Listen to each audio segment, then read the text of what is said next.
that spirit gives you spontaneity in which you are the master. You are the master of yourself. Complete master. No enslavement of any kind. No habits formation coming. All habits drop out.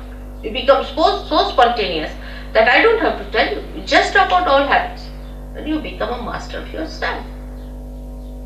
That should happen to you.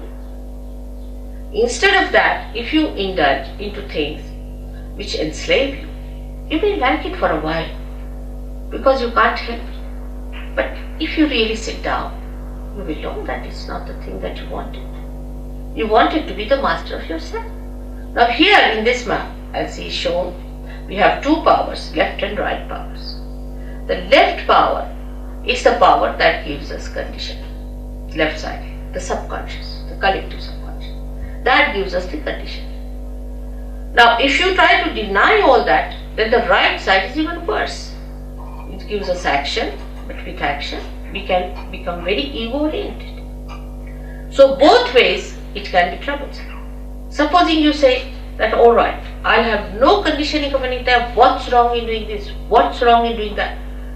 And if you just move with that idea, with that freedom, it will be abandonment, it may not be freedom, because freedom must have wisdom behind it.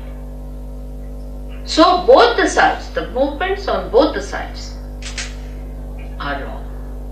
So what is alright in the center is not to get conditioned by anything and not to be ego-oriented. But how to do it is the problem. The problem is how to do it.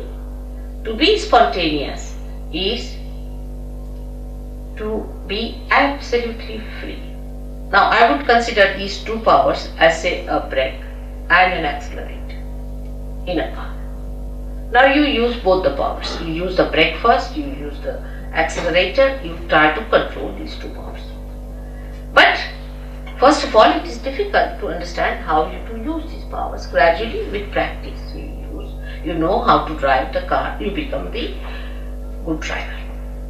After becoming the good driver, still you are not the master of the driver. But then you become the master. So today the master within us is the spirit.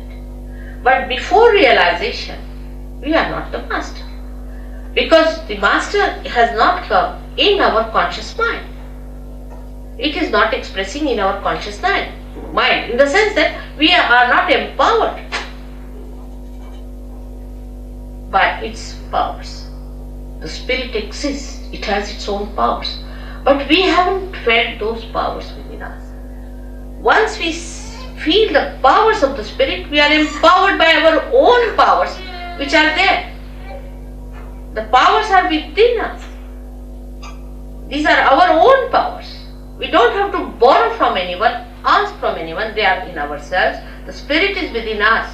Only thing that spirit has to give light in our consciousness. It has to come in our consciousness. In simple medical terminology, we can say that the spirit must manifest itself in our central nervous system. In our central nervous system. So that we should know what we are doing.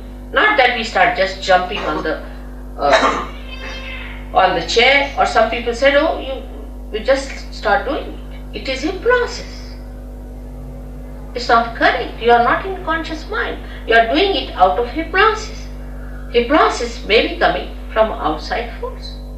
It's not your force, your awareness, your understanding, your power. It is somebody else's because you are not doing it.